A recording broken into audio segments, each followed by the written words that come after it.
많이 하겠습니다. 할렐루야.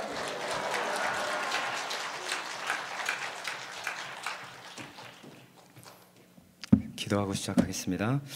거룩하신 아버지 하나님, 우리는 주의 백성이라 주님께서 불러주시고 오늘 이 수요 예배 가운데 저희들 사랑한 마음 알게 하여 주셨사오니 감사드립니다.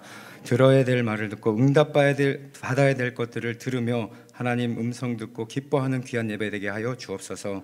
전할 때 주님의 음성이 나타나기를 원하오며 예수님의 이름으로 기도드리옵나이다. 아멘. 할렐루야.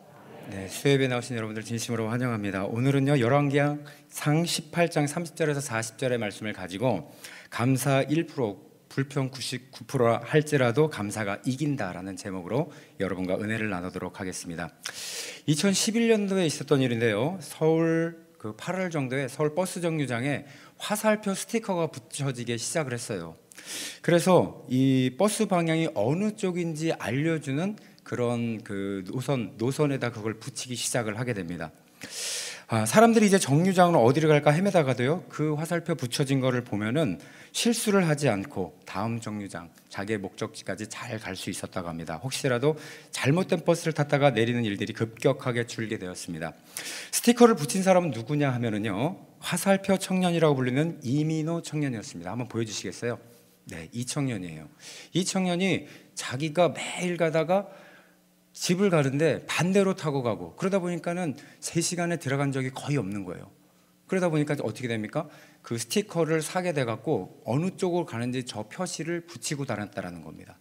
한 번은 저 할머니가 물어봐요. 길을 물어보는데 어떤 버스를 타야 됩니다 라고 물어봤더니 회사에다가 전화를 했어요. 버스 회사에다가. 그랬더니 물어보는 게 더 많아요.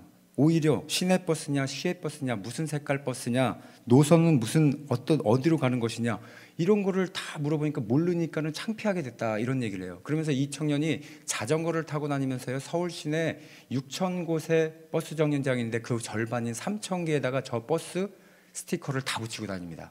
이 소식을 알게 된 서울시장이 그때 표창을 하게 되더라고요. 그래서 이 얘기가 어디까지 가냐면요, 현대자동차에서 스카웃 제의가 들어와서 들어가게 됩니다. 그래서 현대자동차의 그 복지재단팀 그쪽에 들어가서 지금 열심히 일을 하고 있다고 합니다. 저는 누가 저한테 목사님 예배가 무엇입니까? 라고 물어본다면 저는 스티커 붙이는 겁니다 라고 말해드리고 싶습니다.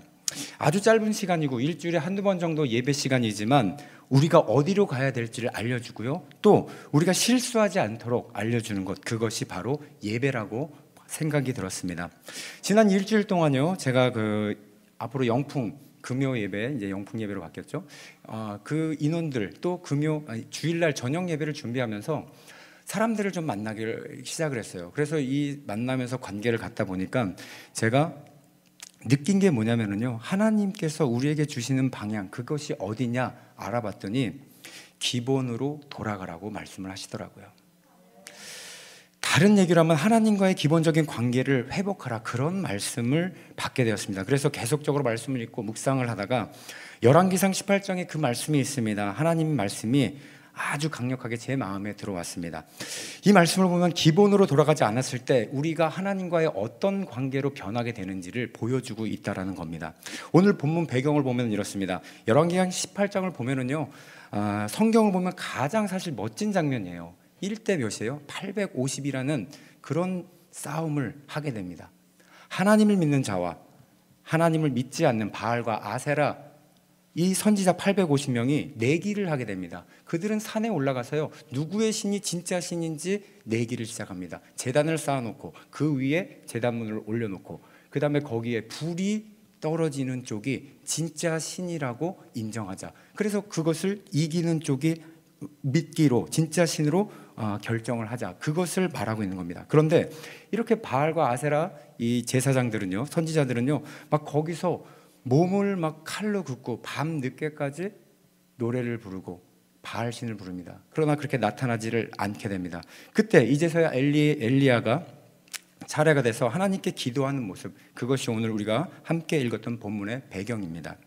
그런데 이때 모습을 보면요, 어떤 모습이냐면 하나님과 이방인 신이 대결을 보고 이기는 쪽을 믿어야 된다라고 하는 이스라엘 사람들의 제던이 무너진 모습, 하나님과의 관계가 완전히 끊어진 모습을 우리는 발견할 수가 있습니다. 오늘 말씀을 통해서요, 다시 한번 이 예배를 통해서 여러분의 인생 가운데, 삶 가운데 하나님이 주시는 그 화살표 스티커가 붙여지기를 간절히 소망합니다. 그래서 우리가 어디로 가야 되는지, 특별히 그 방향과 자신의 신앙 점검하는 시간이 되었으면 좋겠습니다. 먼저 첫 번째는 뭐냐면요, 기본이 무너질 때, 하나님과 관계가 무너지게 될 때 어떤 일이 나타나느냐, 바로 중요한 일을 좋은 일로 생각한다는 거예요. 중요한 일이에요. 예배는 중요한 일인데 그것은 하면 좋은 일이다라고 생각을 하게 된다는 겁니다. 오늘 30절 말씀을 한번 읽어보도록 하겠습니다. 30절 말씀 제가 읽어드릴게요. 엘리야가 모든 백성을 향하여 이르되 내게 가까이 오라. 백성이 다 그에게 가까이 가매 그가 무너진 여호와의 제단을 수축하되. 그가 여호와의 무너진 제단을 수축한다고 나와 있습니다. 무슨 말이냐면은 오늘 보면 제단이 무너져 있대요. 이 제단은요, 하나님께 예배하는 건데, 이스라엘 백성 하면은 뭐예요? 하나님을 잘 믿는 사람들이에요. 누구 못지않게 선민 사상을 가지고 하나님께 복받은 그런 백성인데도 불구하고 오늘 성경 말씀을 보니까 다 무너져 있다라고 그래요. 이 무너졌다라는 말을 성경에서 또 WBC 그 번역을 하는 데서 그 표현을 보니까 무너졌다라는 단어는 하루스라는 단어라고 하는데, 이것은 무슨 뜻이냐면은 시간이 지나서 자연적으로 무너진 게 아니라 누군가의 고의로 인해서 무너진 것이다 라고 표현을 하고 있습니다. 그러다 보니까 이게 뭐예요? 이 제단은 누군가 고의적으로 예배를 드리지 않기 위해서 무너뜨린 거래요. 이게 바로 하나님과의 관계, 신앙이 무너졌다라는 증거입니다. 그때 나타나는 특징이 뭡니까? 우리는요, 하루스라는 이야기를 통해서 그 당시의 상황을 볼 수가 있고 하나님과의 관계가 완전히 흐트러진 것을 볼 수가 있는데, 오늘날 똑같다라는 얘기예요. 오늘날 우리 제단 무너졌는데 어떻게 무너졌습니까? 처음에는 우리의 자의로 의해 무너진 것이 아니에요. 코로나라고 하는 그 억울한 전염병이 우리를 무너뜨리기 시작을 했어요. 근데 기본이 흔들리기 시작해요. 코로나를 하다 보니까 비대면 영상을 하고 교회를 못 오게 하다 보니까는 습관이 돼서 교회마다 어떤지 아십니까? 절반 이상이 교회를 안 나오게 된다는 거예요. 10분의 5 이상이 인원이 나오질 않아요. 왜 그럴까요? 예배가 우리에게 가장 우선시돼야 되는 거 아닙니까? 하나님의 백성에게 예배만큼은 가장 중요한 거고 목숨을 걸어야 되는 건데도 불구하고 그 가운데 우리는 교회를 꼭 나와야 돼? 이런 생각을 갖게 된다는 거죠. 당연한 것을 하면 좋은 것이라고 생각이 바뀌게 됐다는 거예요. 어떤 모습이에요? 기본이 무너졌기 때문에 그렇다는 겁니다. 그래서 요즘은요, 작은 교회 목사님들은 굉장히 우울증까지 걸린대요. 왜? 성도하고 교제가 없다 보니까. 그리고 교회마다는요, 이 원로 되시는 분들이 많이들 안 나오신대요. 건강 때문에. 그러다 보니까 그분들은 안 나와. 아이들도 못 나와. 그러다 보니까 정작 나올 수 있는 사람들이 얼마 안 된다라는 것입니다. 그런데 이렇게 예배가요, 흔들릴 때, 하나님과 기초적인 관계가 흔들릴 때 우리에게 나타난 특징이 있어요. 뭐냐면요, 우리 주변에 관계가 무너진다라는 거예요. 여러분요, 옛날에 부흥사 목사님 뭐라고 그러냐면요, 이 목소리가 조금 이렇게 쉬어갖고 예배 안 드리면 3대가 망해 막. 제가 이거 그냥 따라하는 게 아니라 그때 당시에는 그랬어요. 예배가 그렇게 중요했습니다. 그랬는데 지금 여러분들에게 해주고 싶은 거는 뭐냐면요, 하나님과의 가장 기본적인 그것이 흔들리게 되면요, 사람들과의 관계가 흔들린다라는 거예요. 이 고든 맥도날드라는 유명한 목사님이 책을 쓰셨는데요, 내면 세계의 질서와 영적 성장이라는 책이 있습니다. 이분이 쓰신 저력책이에요. 근데 거기에 보면은요, 요지는 한 문장으로 요약하면 이런 겁니다. 나쁜 사람이 있고 착한 사람이 있어요. 근데 이 나쁜 사람이 착한 사람으로 만들려면은 행동을 좋게 만드는 게 전부가 아니라 이 사람 마음에 있는 내면의 질서, 내면의 평안함, 하나님이 주시는 영적 질서가 이 사람 마음 가운데 있어야 이 사람의 행동이 바뀐다라는 겁니다. 한마디로 내면이 그 사람의 외면이 결정한다라는 것이에요. 오늘 말씀도 똑같다라는 겁니다. 오늘 말씀 보면 무너진 건 뭡니까? 무너진 건 하나님과의 관계, 예배라는 제단이 무너졌어요. 하나님 관계가, 기본적인 예배가 끊어지고 제단이 무너졌는데 우리에게 관계가 어떻게 됩니까? 주변에 사람들 850명의 인간적인 공격이 나타났다라는 겁니다. 이 850명의 인간적인 공격, 여러분 주변에 대해서 관계 어려움을 갖고 계신 분들이 계십니까? 사람 때문에 힘들어요. 그거는 여러분들 성격이 잘못되어 있고 여러분들 인간관계가 잘못된 것이 아니라 더 근본적으로 보면은요, 내면의 근본적인 질서, 하나님과 살아계신 하나님과의 그 관계가 제대로 서 있지 않기 때문에 그런 문제가 생겼다라는 거예요. 그래서 창세기를 보면요, 1장 2장을 보면 하나님이 만들어 놓으시고 심히 보기에 좋았더라라고 하면서 계속 칭찬을 해요. 그런데 3장에 가서 보면은 하나님과 인간관계가 흐트러져 버려요. 배반을 해요. 그러다 보니까 4장에서 어떤 관계가 나타납니까? 그때부터 4장에서 가족 간의 아픈, 형제 간의 살인, 미움, 그때부터 일어나게 됐다라는 거예요. 무슨 얘기입니까? 내가 하나님 앞에 예배가 흔들릴 때 내 주변의 모든 관계가 흔들리게 됐다라는 거예요. 우리는 한번 돌아봐야 된다라는 것입니다. 일주일 가운데 여러분들의 신앙 가운데 여러분들이 뿌리채 흔들리지 않았냐 한번 돌아봐야 된다는 거예요. 나에게 계속 상처 주는 사람이 있고 아픔을 자란 사람이 있고 내게 눈물을 쏙 빼는 사람이 있고 나를 후벼파는 사람이 있고 나를 힘들게 하는 사람이 있다면 하나님이 여러분들에게 분명히 사인을 주고 계시는 겁니다. 지금 너의 예배의 재단이 무너졌구나. 우리에게 그걸 알려주신다라는 거예요. 간절히 바랍니다. 오늘 예배 가운데 다른 것, 어떤 문제 풀려고 노력하려고 기도 제목 놓는 것이 아니라 우선적으로 하나님 앞에 제단을 먼저 쌓아서 그 관계가 회복되는 저와 여러분들이 되시기를 간절히 소망합니다.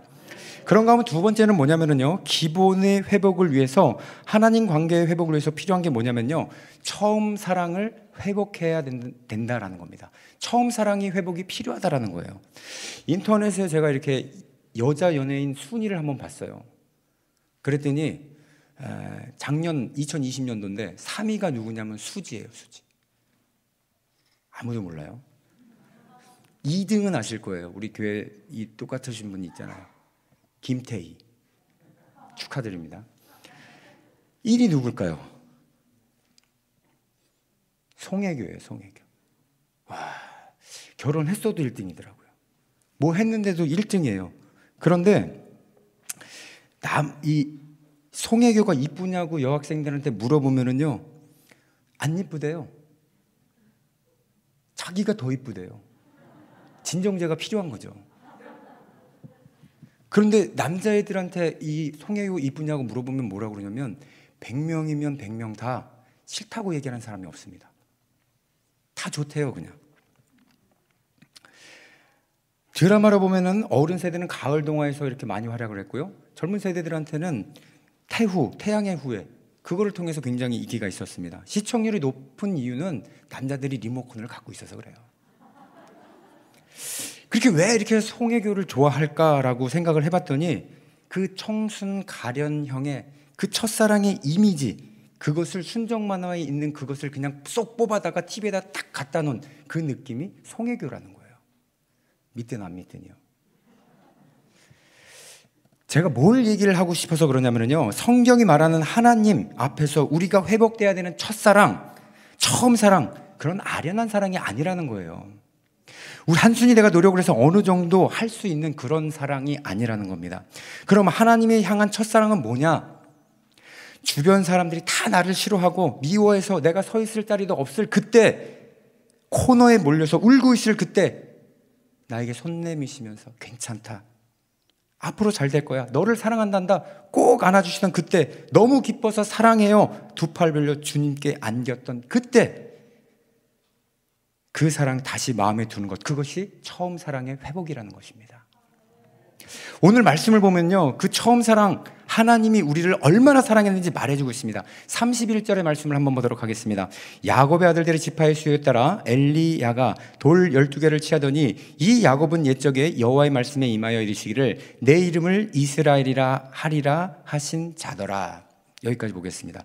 돌 12개를 취했다고 하는데요, 이 의미는 뭐냐면요, 옛날에 이스라엘 족장에 야곱이라는 사람 있죠? 12명의 아들을 낳았어요. 근데 그 지파가 점점 이스라엘 수가 많아지다 보니까 그 12지파가 됐기 때문에 그거를 상징을 하기 위해서 12개의 돌을 쌌다라는 거예요. 그리고 중요한 건 뭐냐면요, 이 야곱이 어떤 사람인지를 봐야 돼요. 여러분들 야곱 하면은 그냥 아브라함의 하나님, 이삭의 하나님, 야곱의 하나님이니까 야곱이 좋은 사람인 줄 알고 있는데, 저랑 친하니까 제가 이제 알려드릴게요. 야곱 굉장히 비열한 사람입니다. 얼마나 비열하냐면요, 태어날 때 자기 형의 뒤꿈치를 잡고 내가 형 할 거야 이렇게 얘기하면서 그 그게 안 됐잖아요.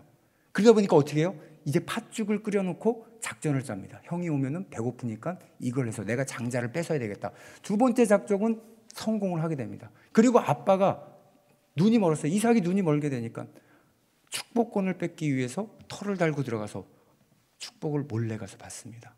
누구랑 공모를 해요? 엄마 리브가랑 공모를 했어. 이게 얼마나 이런 얍삽한 사람이에요. 그렇죠? 결과론적으로 보니까는 우리는 뭐 12지파의 조상이고 아버지고 이러니까 그렇지만 얼마나 그렇습니까? 그래서 하나님이 그런 야곱을 근데요 포기를 하지를 않으셨다라는 거예요. 발 뒤꿈치를 잡은 사람 야곱의 이름이거든요. 그런데 인생에 이렇게 태클 거는 사람, 얍삽한 사람, 자기 욕심을 채우려고 하는 사람, 형의 장자권을 뺏으려고 했던 그 야곱인데 하나님께서 이스라엘이라 하나님의 사람이다, 하나님과 겨루 이른 사람이다, 이긴 사람이다 이렇게 인정해 주시는 거예요. 그러면서 이 사람에 대한 평가를 어떻게 하는지 압니까? 이사야서 41장 14절 15절 말씀에 나와 있습니다. 버러지 같은 너 야곱아, 너는 이스라엘 사람 너희 이스라엘 사람들아 두려워하지 말라. 나 여호와가 말하니 내가 너를 도울 것이라. 내 구속자는 이스라엘의 거룩한 이인이라. 처음 뭐라고 시작하냐면요, 버러지 같은 너 야곱아라고 시작을 합니다. 야곱은요 하나님 앞에 버러지 같은 사람이었어요. 무가치한 사람이었고요, 형을 늘 이기려고 했던 이상을 쫓아갔던 사람입니다. 아무리 사랑해도 자기 앞길 위해서 막 나갔던 사람이에요. 성경은 뭐라고 얘기한다고요? 이런 사람을 버러지 같은 사람아 이렇게 얘기를 해요. 그런데 하나님은요 이 버러지 같은 사람을 15절에 뭐라고 얘기하냐면요, 변화를 시킵니다. 보라, 내가 너를 이가 날카로운 새 타작기로 삼으리니 내가 산들을 쳐서 부스러기를 만들 것이며 작은 산들을 겨같이 만들 것이라. 뭐라고 얘기합니까? 날카로운 새 타작기로 삼으신대요. 만든대요. 타작기를 잡는 건 무슨 얘기냐면요, 문제가 우리에게 옵니다. 내 앞에 어려운 일이 생겨요. 그러나 능히 이겨내고 타작자라고 골라내고 뛰어넘어 하나님의 사랑으로 살게 해주는 그 사람으로 만들어준다라는 거예요. 세상의 형의 장자권 뺏기 위해서 하나님 두려워하지 않았던 그런 버러지 같은 야곱인데도 불구하고 하나님은 포기하지 않았던 그 사랑이라는 거예요. 그게 뭐 같습니까? 십자가 사랑과 똑같다라는 겁니다. 오늘 십자가가 우리에게 변화를 일으키는 게 딱 그거예요. 버러지 같은 나, 무기력한 나, 하나님 사랑받고 또 반응 없고 여전히 하나님보다 세상에 이끌려가는 나였는데 하나님이 내가 너를 포기하지 않고 내 자녀 삼아 주겠다, 세상 가운데 초라하지 않는 새 타작기 인생을 내가 살게 해주겠다, 내가 가치를 그렇게 바꾸어 주셨다라는 거예요. 그게 뭐예요? 십자가 사랑입니다. 그런데 우리는요 이 십자가 사랑을요 너무나도 당연히 생각을 하고 있다는 거예요. 교회 다니면 당연한 거 아니야? 구원받는 거 당연한 거 아니야? 그렇게 산다라는 거예요. 우리는 원래 가치가 뭐였어요? 버러지 같은 인생이었다라는 거예요. 우리를 향해서 하나님은요 철저하게 대가를 십자가로 지불을 하셨습니다. 어저께 설교를 쓰고 있는데 사실 이 예화가 아니었어요. 근데 충격적인 문자가 하나가 왔어요. 여러분들에게 한번 읽어드릴게요. 한 다른 교회 전도사님이신데 이런 질문을 저한테 하는 거예요. 목사님, 천국을 사모하는 이유가, 천국에 가고 싶은 이유가 무엇이에요? 그래요. 무엇이에요? 목사님, 저는 스스로 이 질문을 저에게 하고 말문이 막혔어요. 내가 왜 천국을 가고 싶은가? 이 세상과 다른 점이 무엇일까? 다르다면 무엇이 다를까? 홈쇼핑 광고만 보더라도 설명하시는 분들이 참 사고 싶게 만들고 갖고 싶게 설명을 하시는데, 그런데 왜 천국에 대해서 가고 싶게 설명해 주시는 분들은 없을까요? 그런 생각이 들었어요. 어떤 성도에게 물어봤더니 지옥불이 싫어서 천국 가야 된대요. 이 대답도 틀린 것은 아닌데 꽝 대신 닭인가 하는 생각이 들더라고요. 지옥불이 무서워가 아니라 하나님을 사모하고 천국을 사모하는 그 마음이 들어서 천국에 가고 싶어야 하는데 저부터 천국에 왜 가고 싶은지라는 생각이 들면서 제 신앙의 심각성을 알게 되었습니다. 저도 천국에 대한 확신과 소망이 내 안에 명확하게 자리 잡고 싶어요. 어떻게 하면 될까요? 이런 문자를 받았어요. 한참을 고민하다가요 제가 답장을 써서 보냈습니다. 이것도 읽어드릴게요. 친구 따라 교회 나오고 처음은 친구 따라 그냥 가게 됩니다. 그러면 하나님이 계신 줄 모릅니다. 예수님 믿으면 천국이고 불신이면 지옥이라는 사실 맞는 말인데 천국에 대한 중요한 사실을 간과해서 그렇습니다. 천국은 마치 감추인 보화 같다고 해서 했는데 보질 못했으니 여전히 믿기가 어려울 수밖에 없습니다. 그런데 우리가 교회만 나오면 천국을 그냥 얻은 것처럼 당연하지 나는 갈 수 있어 생각하기 때문에 그냥 아무 생각 없이 교회만 왔다 갔다 하는 시계추가 돼서 천국을 아주 지루하게 만들고 있습니다. 하나님 입장에서 우리가 생각을 해봅시다. 하나님은 천지창조 사람을 만들어 놓고 나서 죄를 짓고 나를 경배하지 않고 자기들끼리 세상에서 먹고 놀고 마시고 심지어는 이방신들에게 숭배하는 모습을 보면서 한 명도 내가 있는 이 천국에 올 사람이 없겠구나 그러신 거예요. 그래서 바울이 모든 사람이 죄를 범하며 하나님의 영광을 이루지 못하더니라고 말도 했습니다. 그 죄로 인해 하나님의 작품인 우리가 지옥불 앞에 하나둘씩 떨어지게 되었어요. 그런데 이를 보다 못한 하나님이 제 생각이지만 옆에 있는 성자 예수님을 불러 세상에 내려가서 죄를 한 방에 다 없애주고 와주오 이렇게 부탁을 합니다. 예수님은 그러죠 하고 육신의 몸으로 세상을 와서 30년을 기다린 후 청년의 몸으로 3년 동안 하늘나라의 신분인 자기 출신을 밝히고 나를 믿으면 천국 간다는 복음을 전하시고 단번에 우리 죄를 다 십자가의 지심으로 탕감하시고 하늘나라에 가셨습니다. 그래서 베드로전서 3장 18절을 보면 그리스도께서 단번에 죄를 위하여 죽으사 의인으로서 불의한 자를 대신하셨으니 이는 우리를 하나님 앞으로 인도하려 하심이라. 육체로는 죽임을 당하고 영으로는 살림을 받으셨으니 베드로는 올라가는 예수님을 보고 핵심을 말해 주었어요. 이 사실은 육체의 즐거움을 위해 더 좋은 거를 더 비싼 것을 하며 욕심을 내며 육체의 쾌락을 더 찾는 부자들에게도 반대로 어떻게 살아가도 희망이 없어서 빈곤망에 쪼달려 생활에 빚진 전전긍긍하며 살아가는 가난한 극빈자와 또 병들고 귀신 들려 고치려다 세상 살 가치가 없는 고통당하는 사람들에게 가장 값진 소식이 되었습니다. 이 복음의 유언이 지금 2000년이 지나도 계속 전해지는 것은 제 가운데 고통당하며 지옥 갈 수밖에 없는 사람에게 감히 상상할 수 없는 예수님을 만나서 깨끗해진 그 느낌을 계속 유지하며 살아갈 수 있는 그곳이 천국이기 때문입니다. 천국을 백화점처럼 꾸며놓고 여기저기 명품 많으니 오세요가 아니라 감히 죄 때문에 구경할 수밖에 없었던 곳을 예수님이 대신 죄를 가져가셔서 지옥 가야 될 내 운명에 엘리야처럼 바로 하늘로 올라갈 수 있는 것, 그 특별한 사랑을 전하는 것이 전도사님과 저와 천국을 전해야 되는 사명자이기 때문입니다. 이렇게 전했습니다. 이렇게 답장을 마치고 복음을 알았으면 좋겠다. 천국이라는 것이 뭔지 알았으면 좋겠다. 막 그렇게 안타까워하고 있는데요. 하나님이 마음에 제게 이런 마음을 주시더라고요. 장영환 목사, 내가 너를 볼 때 딱 그래. 내가 너를 볼 때 딱 그래. 내가 너를 위해서 아들 예수를 보내 십자가 대가를 지불했는데 한심하지? 답답하지? 바보 같고 버러지 같은 내가 너를 보는 게 딱 그래. 이런 마음이 확 들어오는 거예요. 마음이 얼마나 부끄럽고 창피한지 몰랐습니다. 어떤 신학자가 이런 말을 하는 거예요. 인간이 하나님의 얼굴을 못 본대요. 그거는 하나님의 광채가 너무 강해서라기보다는 우리의 비참한 현실을 보시고 예수 그리스도를 십자가 못 박혀 나를 살리셨는데 여전히 그 비참함에서 벗어나지 못하고 넘어지고 또 넘어지고 또 넘어져서 초라한 그 모습을 보다 못해 지친 하나님의 슬픔을 우리가 봤을 때 견디지 못해서 바라볼 수가 없다라는 겁니다. 의미 있지 않습니까? 뭔가 의미 있지 않냐고요. 오늘 우리는요, 하나님이 저와 여러분을 보실 때요, 제가 어저께 느꼈던 그 분노 뒤에 창피함이 느껴지는 사람이 다 느껴져야 된다는 거예요. 저는 천국에 대해 명확한 대답을 갖고 있었어요. 그리고 어떻게 전해야 되는 것도 알고 있었던 사람이라고 생각했지만 하나님이 보시기엔 너도 모르고 살지 않냐, 너도 잃어버리고 착각하며 살 때 있지 않느냐, 그렇게 물어보시더라고요. 그래서 제2의 빛나는 십자가는 여전히 얘기하고 있습니다. 십자가는 잘한 일이다. 또 죄에 쓰러지고 회개한다고 하지만 버러지 같은 인생 살아가는 나 같은 사람, 하나님을 이용해 먹고 정상적이라고 생각하는 나를 향해서 하나님은 아들 예수 그리스도를 십자가에 못 박히신 일이 너무나도 잘한 일이라고 말씀하시는 거예요.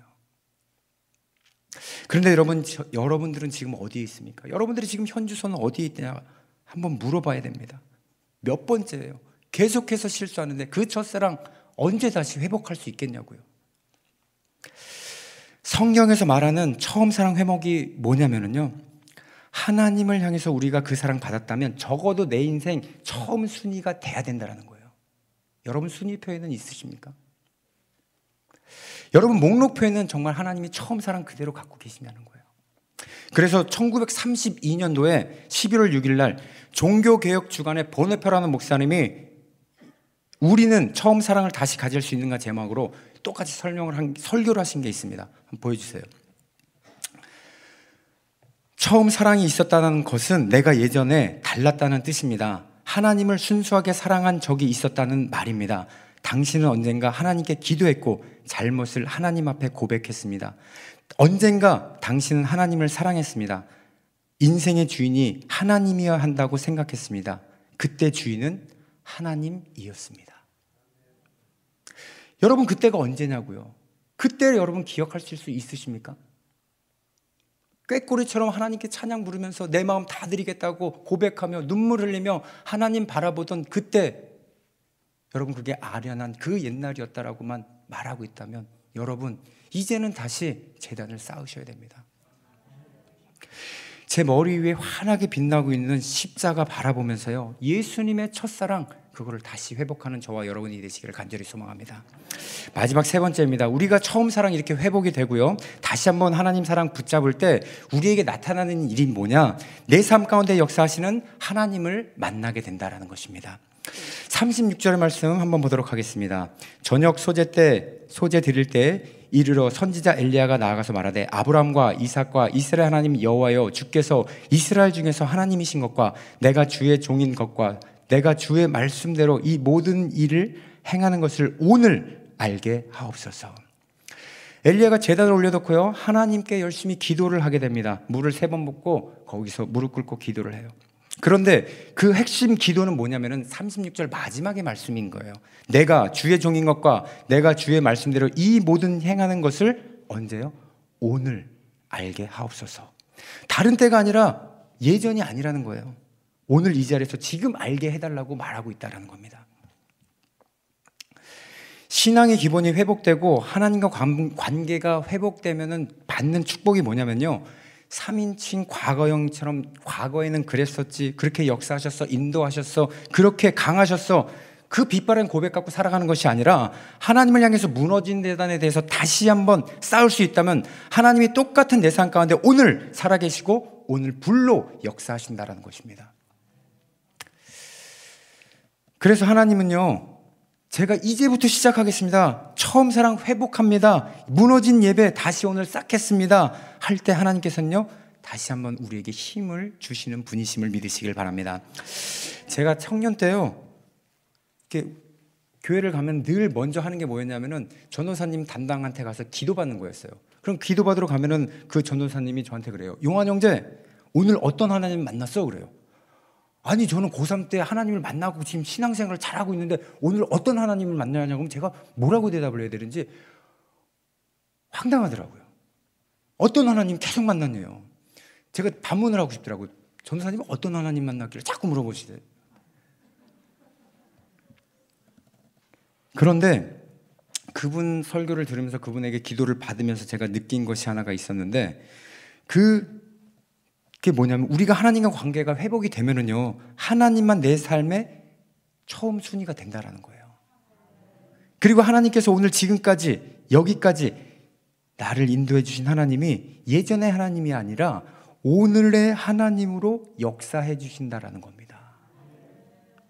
이게 뭐냐면요, 신앙이 회복된 사람들이 누리는 그런 축복이라는 겁니다. 오늘 여러분들에게 묻고 싶습니다. 오늘 과연 어떤 하나님 만나셨습니까? 오늘 어떤 하나님 만나셨어요? 3인칭 과거에 빛바랜 과거에 이래셨지 왕년엔 나에게 참 많이 도움을 주셨던 분이야, 이런 하나님이라면은 그 과거형에서 오늘 우리는 무너진 재단을 다시 쌓아야 된다는 거예요. 그럴 때 하나님께서는요, 우리에게 불을 내려주시고 또 오늘 주님을 만나게 되실 줄 믿습니다. 이제 마지막 하나만 얘기하고 오늘 설교를 마치려고 하는데요.